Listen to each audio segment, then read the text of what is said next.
जेव्हा भारताच्या दारिद्र्याविषयी गोष्ट केली जाते त्यावेळी भारताच्या इतिहासाला खूप कोसला जातो। आम्ही सर्वांनी पण आपल्या अभ्यासक्रमाच्या धड्यांमध्ये हे नक्की अभ्यासलो आहोत की आपल्या देशाची इंग्रजांनी खूप आर्थिक लूट केली, मुघलांनी केली आणि इतर, आणि या आर्थिक लुटेचाच परिणाम म्हणजे वर्तमानात भारतातले दारिद्र्य असे तर्क आपल्याला अनेकांकडून ऐकायला मिळतात। मात्र भारतीयांच्या दारिद्र्याची इतिहासाला जोडून काढणे सांगताना सांगितले जाते की यामध्ये भारतीयांचा पण खूप मोठा वाटा आहे।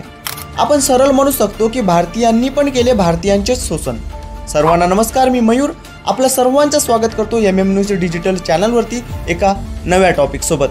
तर चला जाणून घेऊया त्या भारतीय शोषणधारकांविषयी। हा इतिहास खूप जुना पण नाही आणि अपरिचित पण नाही। ते इतिहासातले भारतीय शोषणधारक हे वर्तमानात अस्तित्वात पण आहेत, मात्र शोषणधारकांची फक्त उपाधी घेऊन त्यांना त्या उपाधीनुसार महत्त्व दिले जात नाही। नामधारी उपाधी त्यांना दिली जाते कारण त्यांचेच पूर्वज हे कर्मधारी शोषणधारक होते।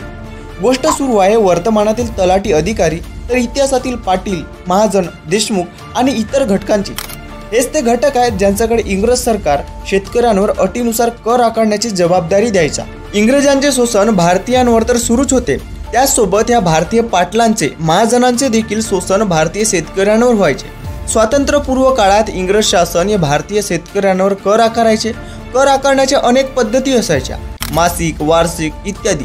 सुपीक जमीन असलेल्या शेतकऱ्यावर वेगळा कर तर सुपीक जमीन नसलेल्या शेतकऱ्यावर वेगळा कर। या कराचा दर हा निश्चित केलेला होता। गावातील पाटील लोक, महाजन लोक, देशमुख लोक शेतकऱ्यांकडून कर आकारायचे आणि इंग्रजांच्या मालगुजारीमध्ये गोळा करायचे आणि यांचा मोबदला इंग्रजांकडून यांना दिला पण जात होता। मात्र या कर आकारण्यामध्येच हे पाटील, हे महाजन, हे देशमुख आपल्याच भारतीयांचे शोषण करायचे। उदाहरणार्थ एखाद्या सुपीक जमीन नसलेल्या शेतकऱ्यावर इंग्रज शासकाने त्या शेतकऱ्याच्या शेतमालावर कर म्हणून 100% उत्पादन केलेल्या शेतमालावर 30% कर आकारण्याचा आदेश या पाटलांना दिला, तर हे महाजन आणि हे पाटील हे लोक त्या शेतकऱ्यावर 60% कर आकारायचे आणि त्याच्या शेतमालावर स्वतः पण जप्ती करायचे।